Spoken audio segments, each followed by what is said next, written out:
I've got an application problem on the board. It's number 50 from your text. Find the dimensions of the rectangular box with largest volume if the total surface area is given as 64 square centimeters.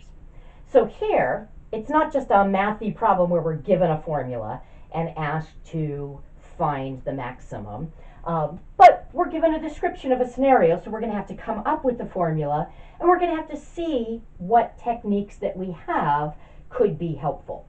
So I've drawn a picture here of a rectangular box, and I've just labeled the dimensions as x, y, and z since that's a little more familiar. But if you preferred to label them as w, l, and h for length, width, and height, that's totally fine. Okay. Now the thing we're trying to maximize is volume, which is x times y times z. Now as is, that's a function of 3 variables, but if that's all we were given, this would be a really dumb question, because there would be no maximum volume. If I wanted to get a bigger box, I'd make all 3 dimensions go off to infinity, and the volume would go off to infinity. So I need to take a look at the rest of the information. I have this constraint that the surface area is 64 centimeters. So I'm going to just use A for area. That has to be 64, but the surface area would be the left side and the right side, so that would be 2 copies of x times z, plus the front and the back, so that would be 2 copies of yz, plus the bottom and the top, so that would be 2 copies of xz. And this equation right here puts some constraints on my domain. It's going to be that equation together with the fact that by definition a dimension is a length. It cannot be negative. Okay. So I can't just let x, y, and z all go off to infinity. What I'm going to do, well, actually, I'll give you a little bit of a preview. Here I've got this function of 3 variables that I want to maximize, subject to a constraint that this other function of 3 variables has to equal this number. So essentially that's putting some restrictions on my domain, saying that points in the domain that I'm going to plug into this problem would have to lie on the level surface for this area function.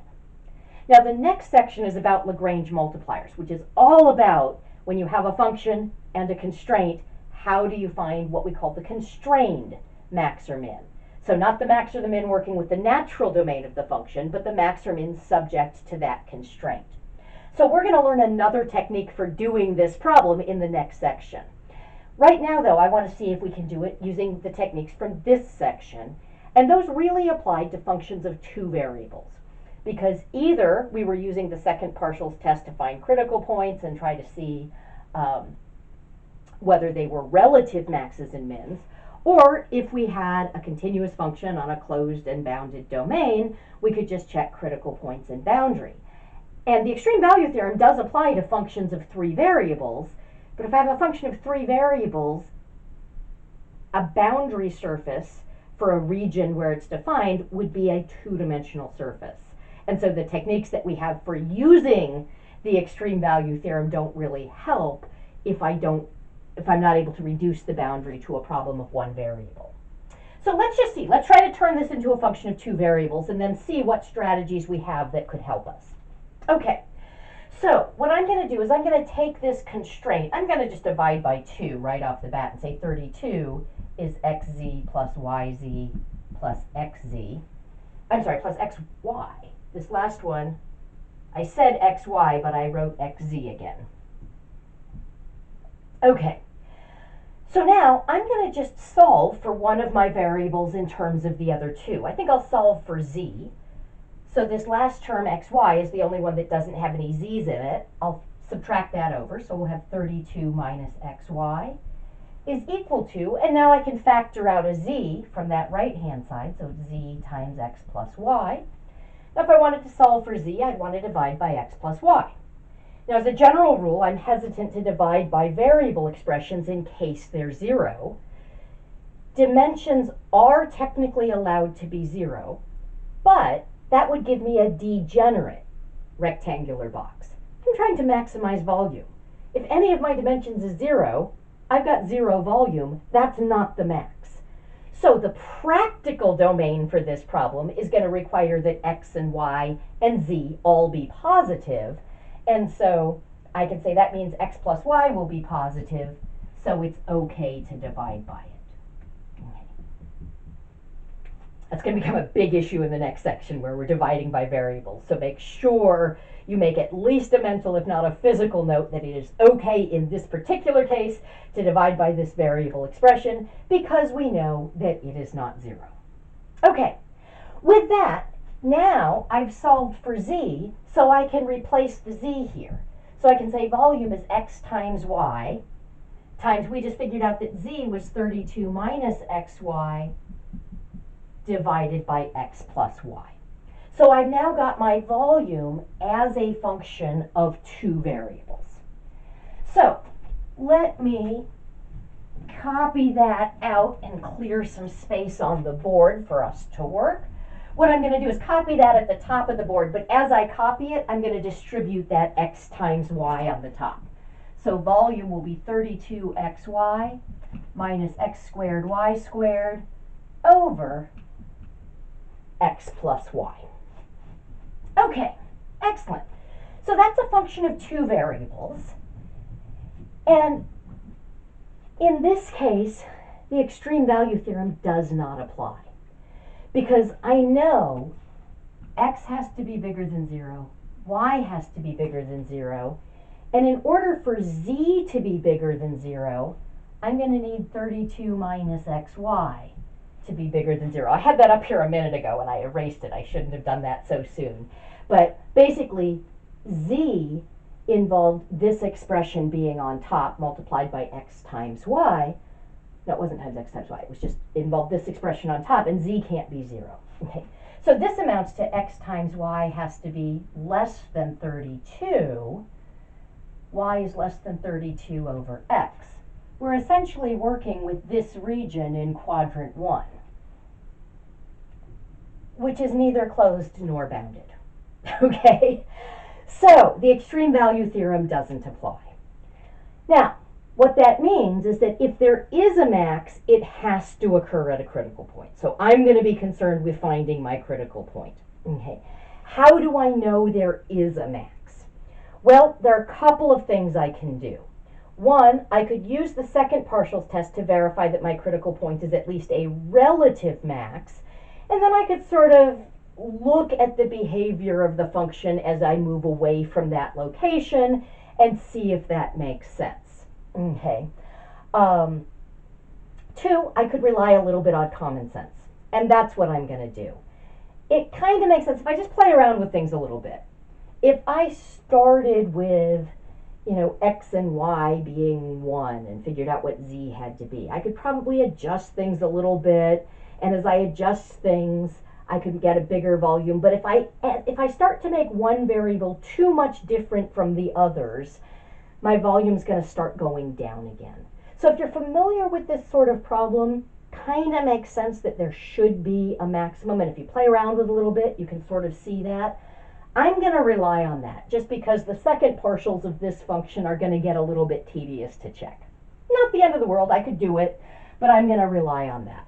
Now, in your textbook, you do have some application problems. I will tell you, if you're asked to find a max, the max exists. If you're asked to find a min, the min exists. And you're not asked to formally demonstrate that a max or a min does exist. But I would encourage you to spend a little bit of time trying to say, how do I know? Why am I confident that the max or the min exists? Okay. In some cases, the extreme value theorem might apply, and then you can be 100% confident that the max or min exists. If not, you can just sort of use some common sense. Okay, so I'm going to say common sense, and I'm just going to give it to us. The max exists, and it's got to be at a critical point. Okay, so let's find our critical point. So the gradient of v is going to be v sub x, v sub y. And it's going to be a little bit long, so I'm just going to write out v sub x by itself first. So I'm taking the partial with respect to x. We're going to be using quotient rule. Okay, so we will get low, the bottom function, x plus y, d high, derivative of the top, and I'm taking the partial with respect to x. So that's 32y minus 2xy squared. Minus high, the top function, 32xy minus x squared y squared, d low, the derivative of the bottom, the partial of this with respect to x is just 1. Square the bottom, and away we go. I'm bad at memorizing things if they don't rhyme. So the quotient rule to me has always been, well, since I started using it, low d high minus high d low, square the bottom, and away we go. There were years when I avoided using the quotient rule because I couldn't remember it. Then somebody taught me the poem. All right, so let's work this out. All right, I'm going to FOIL out the top, the first term on the top here, first factors on the top. So that's going to be 32xy minus 2x squared y squared plus 32y squared minus 2xy cubed. Now here we're just multiplying by 1, so all I have to do is distribute the negative. So minus 32xy plus x squared y squared all over x plus y, quantity squared. Fabulous. Okay, so I can simplify a little bit. Let's see, the 32xy's are going to cancel, and I can consolidate my x squared y squareds. So what I'm going to have is negative 1 copy of x squared y squared plus 32y squared minus 2xy cubed all over x plus y, quantity squared. Okay, I'm going to erase my domain because it wasn't especially helpful. I'm going to just copy that down here. So v sub x is negative x squared y squared plus 32y squared minus 2xy cubed all over x plus y squared. And v sub y, now I can save myself a little bit of time. Notice in the formula for v, it's what we call symmetric in x and y. If I were to go through and replace all the x's with y's and all the y's with x's, I would get exactly the same formula. Switch x and y here, I still have 32xy. Switch x and y here, I still have x squared y squared. Switch x and y on the bottom, y plus x is the same as x plus y. Okay. So, that's symmetric in x and y, but when I took the partial with respect to x, I was treating x and y differently. Now I'm going to go through and I'm going to take the partial with respect to y. I'm going to get this formula, but with x's and y's reversed, because I'm now treating x as the constant and y as the variable. So we'll get negative x squared y squared plus 32x squared minus 2x cubed y over the quantity x plus y squared. It's a nice shortcut if you notice it. If you didn't, that's okay. You're basically doing the same work a second time, so it should go faster the second time anyway. Okay, so now I need my gradient to be 0, which means I need both of these things to be 0. Okay. Now, both of these things are a fraction. A fraction is 0 if the top is 0 and the bottom isn't. We have already established that the bottom is not 0 in the domain we're working in because x and y have to be positive. Okay, so I can say v sub x equaling 0 will imply that the top has to be 0. And what I'm going to do as I work through that is I'm going to just factor out a y squared from the top. So y squared times negative x squared plus 32 minus 2xy has to equal 0. Which means either y is equal to 0, not for this problem, we've already established that, so negative x squared plus 32 minus 2xy has to equal 0. Okay. Similarly, for v sub y to equal 0, that would mean the top is 0 but the bottom isn't. We already know the bottom isn't 0. On top, this time I can factor out an x squared, and that's times negative y squared plus 32 minus 2xy. That has to equal 0.